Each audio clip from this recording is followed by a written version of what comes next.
السلام علیکم ورحمۃ اللہ وبرکاتہ۔ تو ہماری بات یہ چل رہی تھی کہ صدقہ فطر کس پر واجب ہوتا ہے۔ یہ بھی ہم نے دیکھ لیا کہ جس شخص کے پاس 52.5 تولہ چاندی یا اتنی مالیت کی رقم یا اتنی مالیت کا مال تجارت یا اتنی مالیت کا اضافی سامان موجود ہو یا پھر اس کے پاس 7.5 تولہ سونا موجود ہو، اس شخص پر صدقہ فطر واجب ہو جائے گا۔ واجب کب ہوتا ہے؟ وقت کے بارے میں ہم نے تھوڑی معلومات حاصل کی کہ صدقہ فطر عید الفطر والے دن جو صبح صادق ہوتی ہے، اس صبح صادق کے وقت جو ہے وہ صدقہ فطر واجب ہوتا ہے۔ اور اس کے بعد پھر ہم صدقہ فطر دینے کے متعلق جو وقت ہے اس بارے میں بات کی کہ اصل مستحب وقت تو پہلے یہی تھا کہ صدقہ فطر فجر کے بعد، یعنی عید الفطر کی فجر کے بعد اور عید کی نماز سے پہلے ادا کیا جاتا ہے، لیکن مناسب یہ ہے کہ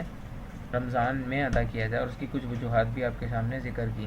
اب اس کے بعد صدقہ فطر اب اصل دینا ہے تو اب کتنا دینا ہوگا اور کس کو دینا ہوگا، ان دو سوالوں کا جواب آج حاصل کریں گے۔ تو اس کے بارے میں یہ یاد رکھیں کہ 4 کلو جو یعنی بارلے جو ہوتا ہے جو،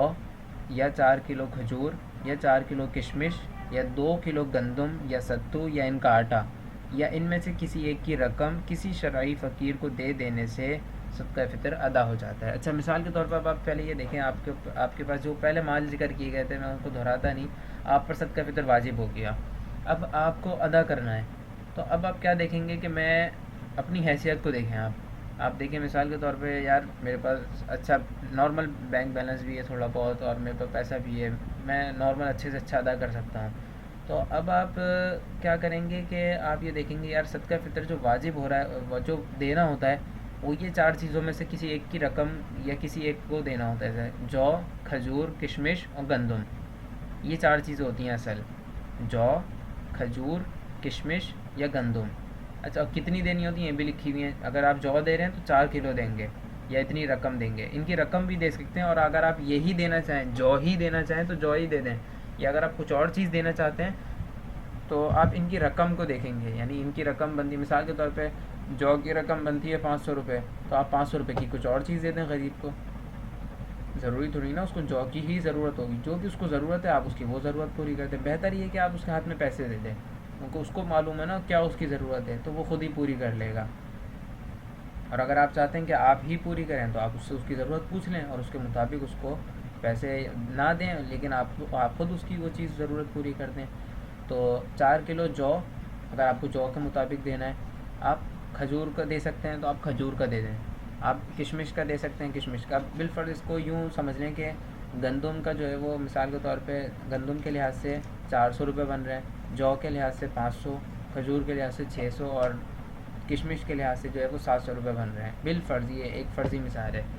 تو اب آپ جو ہے وہ دیکھتے ہیں کہ یار میں کتنا دے سکتا ہوں، آپ کے پاس مثال کے طور پہ اچھی خاصی آپ کی سیلری ہے، آپ بول رہے ہیں یار میں تو جو ہے وہ زیادہ سے زیادہ بھی دے سکتا ہوں، میں کشمش کا بھی دے سکتا ہوں، تو آپ اب بہتر تو یہی ہے کہ آپ جو ہے وہ کشمش کا ادا کریں۔ کیوں؟ کیونکہ اگر آپ کشمش کا ادا کرتے ہیں تو آپ خود سوچیں کہ آپ یہ جو صدقہ فطر ہوتا ہے یہ ہوتا کیا ہے، بیسکلی جو ہمارے رمضان میں جو غلطیاں کوتاہیاں ہو جاتی ہیں، جو ہمارے روزے ہوتے ہیں، اور حدیث میں تو اس طرح سے آیا ہے کہ صدقہ فطر یہ جو ہمارے روزے ہوتے ہیں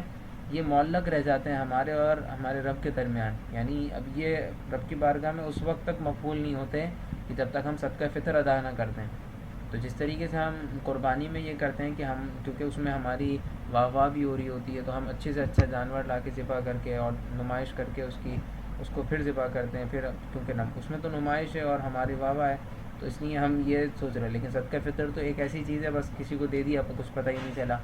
تو ہم اس میں ریاکاری جو قربانی میں ہم اپنی کر رہے ہوتے ہیں اس سے بچنا چاہیے، اور صدقہ فطر جو کہ ایک ایسی عبادت ہے کسی کو پتہ نہیں لگ رہی ہوتی، نارملی زیادہ تر اس کی مطلب اتنی نمائش نہیں ہوتی، تو اس میں ہم آگے بڑھیں بجائے اس کے کہ ان کاموں میں آگے بڑھیں کہ جو ہماری نمائش کا سبب بنتے ہیں، ان کو چھوڑ دیا جائے۔ تو صدقہ فطر اچھے سے اچھا دیا گیا، جتنی آپ کی حیثیت ہے آپ اس کے مطابق اس کو ادا کریں تو یہ زیادہ بہتر رہتا ہے، اس سے غریب کی مدد زیادہ سے زیادہ ہوگی۔ اور کہا تو یہ جاتا ہے کہ لوگ اگر اپنے صدقہ فطر اور اپنی زکوٰۃ صحیح طریقے سے ادا کرنے لگتے ہیں تو شاید شہر میں کوئی ایک بھی جو ہے وہ غریب موجود نہ ہو۔ تو اگر جو لوگ اس طرح سے ہیں جن کی حیثیت ہے تو ان کو چاہیے کہ وہ صدقہ فطر اس طرح سے ادا کریں کہ جو وہ ادا کر سکتے ہیں. اگر کوئی شخص مثال کے طور پہ 2 کلو گندم دے سکتا ہے تو وہ 2 کلو گندم ہی دیں. اگر آپ 4 کلو کشمش دے سکتے ہیں تو آپ اس کی رقم دے دیں یا وہ کشمش ہی دے دیں, تو اس سے صدقہ فطر ادا ہو جائے گا. اور صدقہ فطر اچھا دیا کس کو جائے, یہ بھی ایک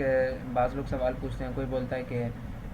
کس کو, فلاں کو دے دیں, فلاں کو دے دیں, فلاں کو. یہ ایسا نہیں ہوتا. آپ کسی بھی ایسے